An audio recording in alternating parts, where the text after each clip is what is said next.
শুরু করছি পরম করুণাময় আল্লাহর নামে। হে বিশ্বদরদী, আমরা কোনো মসজিদের কাছে বায়াত নিলেই মসজিদ আমাদেরকে কিছু আমল দিয়ে থাকেন, যেটাকে গুরুমুখী আমল বলা হয়। এটা কেবলমাত্র গোপনেই গুরুর কাছ থেকে শিষ্যরা নিয়ে থাকেন। এই আমল একজন শিষ্য অপরজনকে বলার অধিকারও তাদের থাকে না। গুরুর সঙ্গে শিষ্যের যখন বায়াত গ্রহণ প্রক্রিয়া চলে, তখন এই আমল তাদেরকে দেওয়া থাকে। একজনের সঙ্গে আর একজনের আমলের ডিফারেন্সও অনেক সময় থাকতে পারে, কারণ কেবলমাত্র গুরুই বুঝবে তার সামনে যে ভক্ত, যে শিষ্য তার কাছে আজ বায়াত গ্রহণ করতে এসেছে, তার ক্ষমতা অনুপাতেই তাকে আমল দেবে। তাই শিষ্যদের মধ্যেও একজন শিষ্য আরেকজন শিষ্যর সঙ্গে আমল নিয়ে আলোচনাটা না করাই ভালো। বিভিন্ন জনের আমল বিভিন্ন রকমের হয়ে থাকে। তাই গুরুমুখী এই আমল অতি গুপ্তধন। গুরুর কাছ থেকে বীজ মন্ত্র রূপে পাওয়া এই আমল আমরা পালন করব কেন, এর পিছনে কি গভীর রহস্য লুকিয়ে আছে, তা আজকের এপিসোডে আমি আলোচনা করব।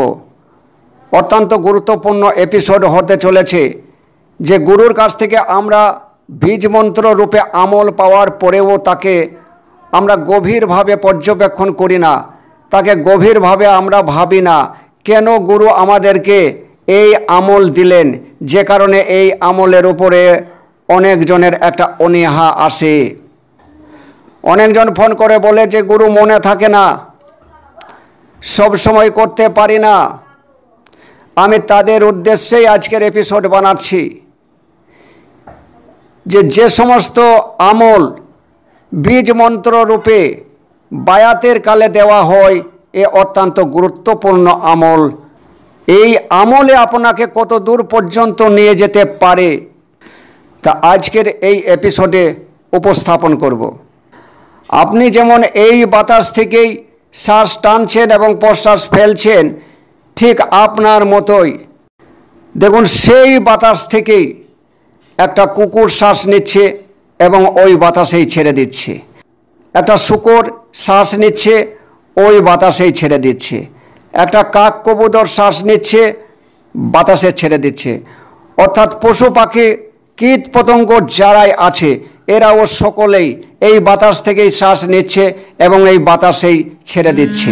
যে বাতাসকে আমরা পবিত্র বাতাস বলছি, যে বাতাস আমরা 2-1 মিনিট না নিলে বেঁচে থাকতে পারবো না, হরদম হামেশাই এই বাতাস আমার বডিতে মিশ্রিত হচ্ছে, এই বাতাস আমার মধ্যে যাচ্ছে, রক্তে মিশ্রিত হচ্ছে, মাংসে মিশ্রিত হচ্ছে, আমার চিন্তা ভাবনায় মিশ্রিত হচ্ছে। তাহলে যে বাতাসে কুকুরের শ্বাস প্রশ্বাস মেশানো আছে, শূকরের শ্বাস প্রশ্বাস মেশানো আছে, প্রত্যেকটা জীবজন্তুর শ্বাস প্রশ্বাস মেশানো আছে, সেই শ্বাস প্রশ্বাসই যদি আমাকে গ্রহণ করতে হয়, তাহলে তাদের আচরণ আমার কাছে থাকবে কি থাকবে না, এটাই আমাদের কাছে থাকে। পশুরা যে আচরণ করে, তারা যেমন খাওয়া, ঘুমানো, বংশ বিস্তার ছাড়া কিছু বোঝে না, আমাদের সমাজে আমাদেরকে দেখুন, আমরাও অধিকাংশ লোকেরাই খাওয়া ছাড়া, বংশ বিস্তার বাড়ানো ছাড়াই কিছু বুঝি না। একেবারে জগৎমুখী হয়ে আমরা সংসার করছি। আমরা কখনোই দেহবোধ এবং মনোবোধের উপরে উঠে যেতে পারছি না। আসল বিষয়টাই হচ্ছে আমরা তাদের সমাজেই বাস করছি। একজন মুর্শিদ তার শিষ্যকে এই শ্বাস প্রশ্বাস পবিত্র করার জন্য, এই শ্বাস প্রশ্বাসকে শুদ্ধ করে নিয়ে ভেতরে প্রবেশ করার জন্য এখানে মন্ত্র দিয়ে থাকে। সেই মন্ত্রটি যদি প্রত্যেকটা শ্বাস প্রশ্বাসের মধ্যে আপনার না থাকে, তাহলে একটা শূকরের মেশানো বাতাস আপনার ভেতরে যাচ্ছে, একটা কুকুরের মেশানো বাতাস আপনার ভেতরে যাচ্ছে। আমি যাদেরকে বায়াত দিয়েছি বা যারা বায়াত গ্রহণ করেছেন, যাদের মুর্শিদ আছে, তারা সকলেই জানেন যে কেন আমার গুরুজিরা, আমার মুর্শিদেরা কেন এই সমস্ত বীজ মন্ত্র আমাদেরকে গোপনে দিয়ে থাকেন। কারণ যে বাতাস নিয়ে আমাকে বেঁচে থাকতে হচ্ছে, প্রত্যেক সেকেন্ডে সেকেন্ডে আমাকে নিতে হচ্ছে। এই বাতাসের যে অক্সিজেন তা রক্তকে শুদ্ধ করে আমার বডিতে কাজে লাগাই। ওই রক্ত থেকেই মাংস হয়, মাংস থেকে হাড় হয়, হাড় থেকে মজ্জা হয়, মজ্জা থেকে মগজ হয়, আর মগজই হচ্ছে চিন্তা শক্তি, যেটাকে আমরা মন বলে থাকি। যে কারণে মন আমাদের শুদ্ধ নয়। আমি তো নামাজ পড়তে চাই, মন নামাজে দাঁড়াতে চাই না। আমি তো আমার আমিত্ব ত্যাগ করে আল্লাহ রাস্তায় এগিয়ে যেতে চাই, মন আমাকে যেতে দেয় না। আসলে মনের সঙ্গে কাদের স্বভাব মিশ্রিত আছে, কাদের স্বভাব বাতাসের মধ্যে দিয়ে আপনার চিন্তার মধ্যে প্রবেশ করলো, সেটা ভালো করে ফলো করুন। যে কারণে আমার দরদীদের আমি বলি, আমি যাদেরকে শিক্ষা দিয়েছি, আমি যাদেরকে বায়াত দিয়েছি, তাদেরকে আমি শ্বাস প্রশ্বাসের মধ্যে যে শুদ্ধতম একটি আমলের কথা বলেছি, যে শ্বাস নেওয়ার সময়তে এই আমল করতে হয়, শ্বাস ফেলার সময়তে এই আমল করতে হয়। দুনিয়াদারি তো অবশ্যই করতে হবে, সংসার তো অবশ্যই করতে হবে, কিন্তু প্রতিটা দমের প্রতি, প্রতিটা শ্বাসের প্রতি যেন আমার একটা হুঁশ থাকে। যে কারণে আমার গুরুজি লিখেছিলেন, দম বাজিতে ভুলো না রে মন, ভুললে দমে মরবি গমে যাবে রে তো রাজ্য ধন। এই অশুদ্ধতার কারণে গোটা রাজ্য, গোটা দেহ রাজ্যই আমার অশুদ্ধ হয়ে উঠবে। এখানে অসুরের রাজত্ব চলবে। তাই প্রথম বাতাসকে শুদ্ধ করে ভিতরে প্রবেশ করান। দ্বিতীয় মন্ত্র অনেকে দিয়ে থাকেন বা আমি দিয়ে থাকি। এবার যে আমাদের বডির সঙ্গে সম্পর্ক, সে সম্পর্ক হচ্ছে খাদ্যের। কারণ খাদ্য থেকে রক্ত হবে, রক্ত থেকে মাংস হবে, মাংস থেকে হাড়, হাড় থেকে মজ্জা, এবং এই মজ্জা থেকে আমার মগজ, যা আমার চিন্তনীয় শক্তি, যা আমার মন। এবার এই খাদ্যের মধ্যে যাবে। আমরা বলবো যে আমরা সঠিক পথে রোজগার করছি, আমরা সঠিক জায়গায় খাদ্য খাবার কিনছি, ভালো খাদ্য কিনছি, সেটাকে ভালো করে ধোয়া বাছা করে, ভালো করে পরিশুদ্ধ করে রান্না করে খাচ্ছি। এখানে অশুদ্ধতার কি আছে? দেখুন এখানে অশুদ্ধতার কি আছে, সেটাও আমি দেখানোর চেষ্টা করছি। কোরআনে বেশ কিছু জিনিসকে হারাম করা হয়েছে, যার মধ্যে কচ্ছপ আছে, যার মধ্যে শূকর আছে, যার মধ্যে নখ এবং বড় দাঁতওয়ালা বেশ কিছু জন্তু আছে। কোথাও একটা কুকুর মরে পড়ে থাকছে, কোথাও একটা সাপ মরে পড়ে থাকছে, কোথাও একটা বীজে মরে পড়ে থাকছে, কোথাও একটা শিয়াল মরে পড়ে থাকছে, এবং ফসলের জমির মধ্যেই পড়ে থাকছে। এবার এই মরা জন্তুগুলি যখন পচে গলে মাটির সঙ্গে মিশে যাবে, ওই মাটি উর্বর হবে, আর ওই উর্বর জায়গাতে যে সমস্ত ফসল হয় তা একটু ভালোই হয়। এখানের এই পশুটি মরে পচে গলে যে মাটি তৈরি করেছে সেটা উর্বর মাটি। এই পচা অংশ থেকে সে মাটি তৈরি হলো কিনা, সেই মাটি যে ফসল হচ্ছে তা আপনি খাচ্ছেন কিনা। তারপরে আরও একটি সহজ করে আপনাদের বুঝিয়ে দিই। আপনারা নদী নালাতে দেখে থাকবেন, গঙ্গাতে দেখে থাকবেন, গঙ্গার ওই পানিতে পশুদের যে মৃত দেহগুলি ভেসে যাচ্ছে, এগুলি মাছেরা ডাইরেক্টলি খায়, এবং সেই মাছ বাজারে বিক্রি হয়, তা আপনাকে আমাকে কিনে এনে খেতে হয়। হয়তো বিজ্ঞানের যুক্তিতে যদি যান, সেক্ষেত্রে মাছ যতই পচা গলা পাক আর মরা পশু পাখি খাক না কেন, সেটা প্রথমে গ্লুকোজে পরিণত করে, শুদ্ধতায় পরিণত করে, এবং তার বর্জ্য পদার্থ হিসাবে যা থাকে তা মল রূপে পরিত্যাগ করে, তার মধ্যে আর কোনো অশুদ্ধতা থাকে না। এটা তো বিজ্ঞানের হিসাবে আর অশুদ্ধতা থাকে না।